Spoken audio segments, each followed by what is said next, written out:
welcome back to another week of I Hate Fantasy Football. Week 2 is in the books. Week 3 is on its way.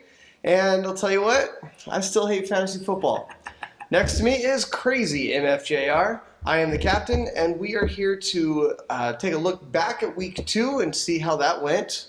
Terribly.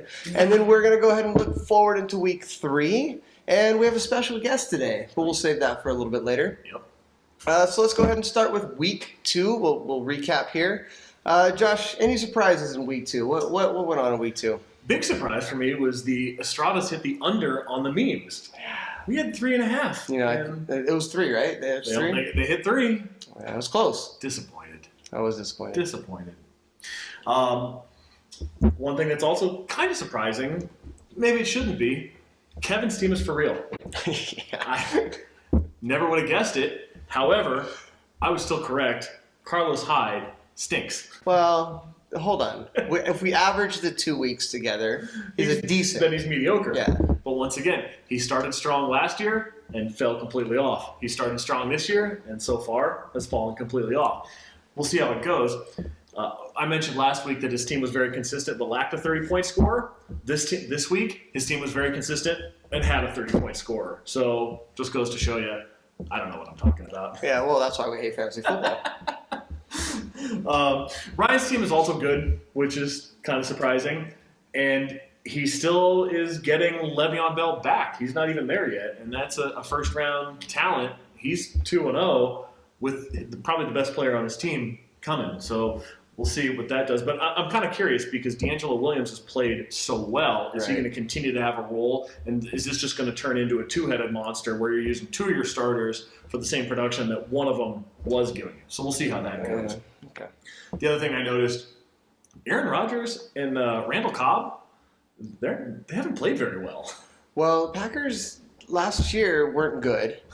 And then, this year, everyone expected them to be good again, and they really haven't been. It's 2 weeks, but It's early, but I just haven't. Cobb hasn't done anything really, and Rodgers has been, I guess, efficient. I mean, he turned the ball over last weekend a little bit, but he just hasn't put up monster stats. And Gus is still 1-1. He's right there in the mix. And wait, but has Rodgers been better than Jameis Winston? If we average the two. Then he's been mediocre. I'm just wondering if he should be starting Jameis Winston over Rodgers. He's got those choices. Who knows? All right, so my big question to you, based on Week 2, based on the results, is it too early for me to start gathering picks?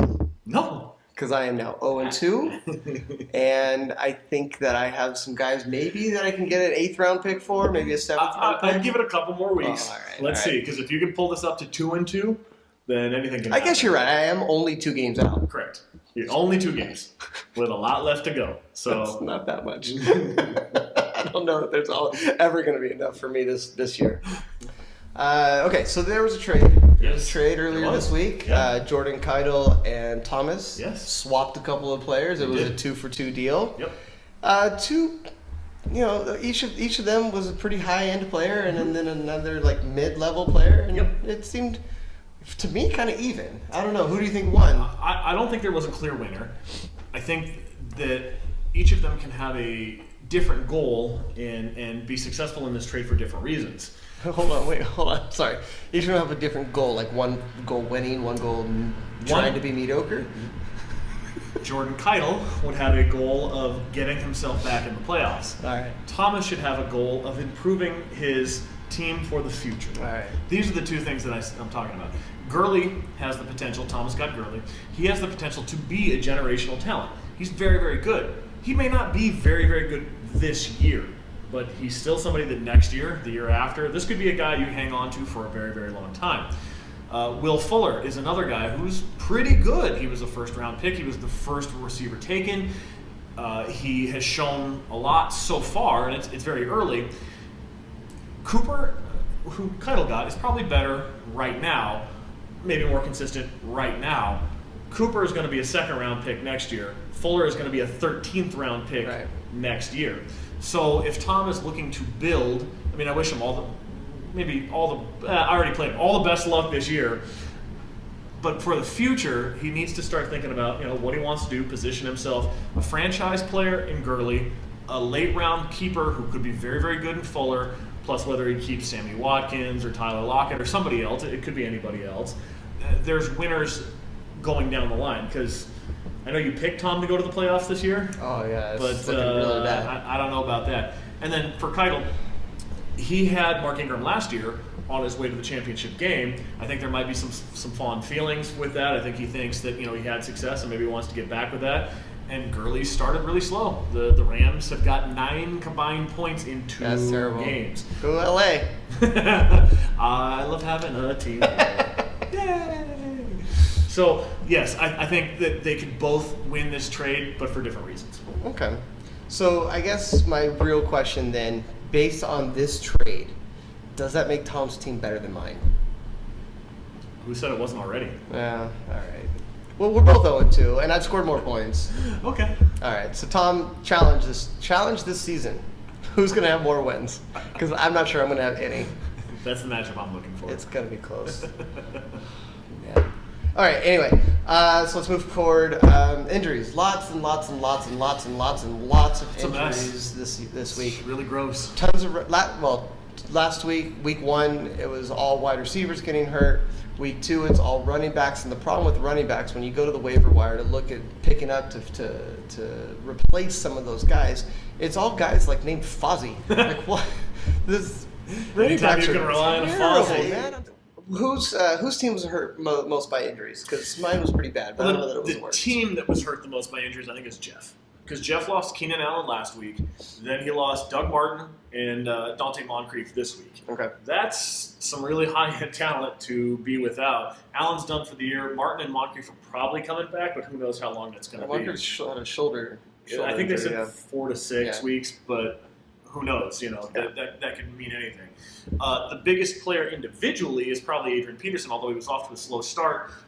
He was a consensus first-round pick in any draft.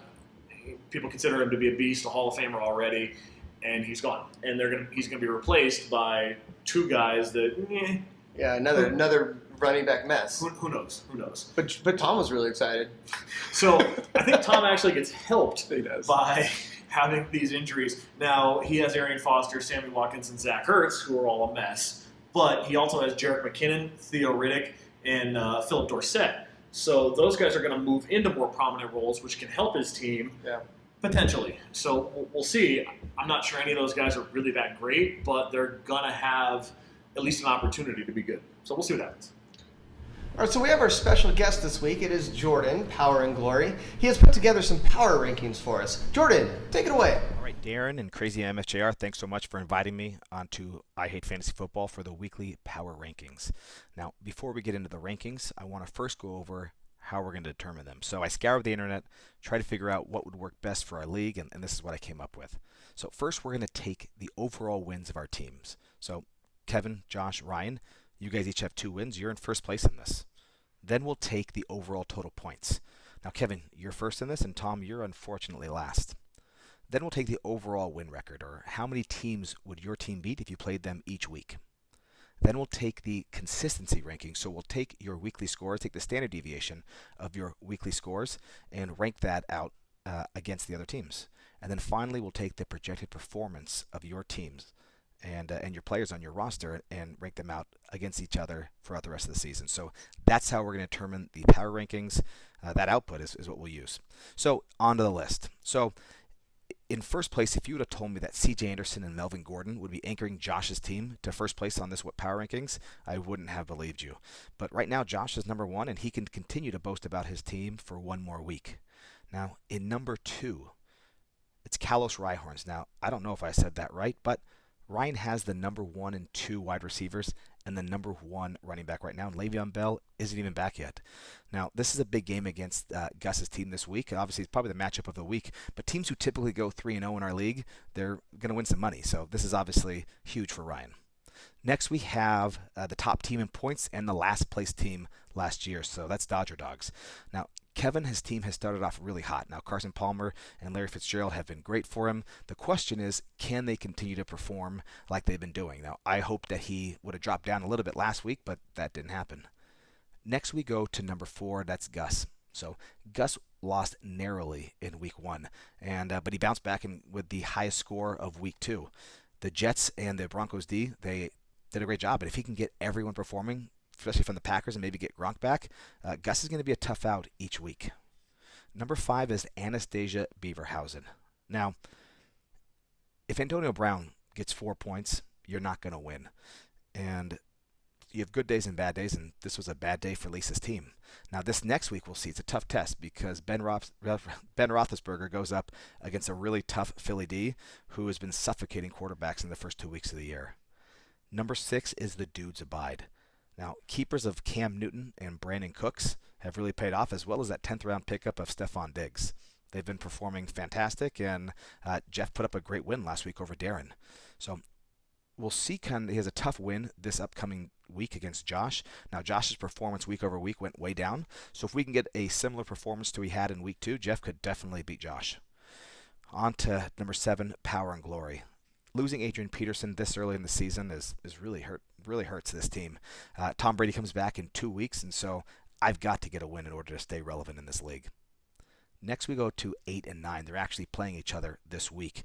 8 has got to be Dragon Pirates, and he's probably the best 0-2 team that we have right now. And his trade to get Amari Cooper to add them to Julio Jones and DeAndre Hopkins, that probably makes Jordan's his wide receivers the best wide receivers corp in the league. And then Darren, despite even making some waiver wire pushes today, not getting a performer from your keepers Jeremy Hill and Thomas Rawls, that really hurts. And so Darren's in for another tough out this week. And finally, Tom in last place. It's been a rough couple of weeks. I know you made some trades for Todd Gurley and Will Fuller, and I hope obviously that pays off, just not this week. But we'll see if Tom can use those trades to get him back on the right track. So those are the rankings for week 3. Let me know if you have any questions or feedback. But back to you guys. Thanks a lot. All right, Jordan, thank you for that analysis. That was very well done. Very well thought out. Man, there's a lot went into that. I'm not sure I agree with him that Keitel has an easy matchup this week, but Josh, what do you think of that? Keitel has an easy matchup this week. I really like it. Thanks, Jordy. That's a lot of work you put into that, and we want this to be fun for everybody. I mean, that's part of the reason that we do these videos. So if anybody else has any creative ideas, wants to be a part of the show, wants to contribute, we're all for it. We want to include you guys if you want to do, guys and girl. We want to include you if you want to, participate and do something with us. So thanks, Jordy. That's really awesome. And the other part of that is Jordan's completely right. I have the best team in the league. Guys, somebody beat Josh. This is getting ridiculous. All right, so that'll wrap up our week 2 in review. This was We Hate Fantasy Football. Crazy MFJR. I am the captain, and we are signing off. We'll see you next time. Bye.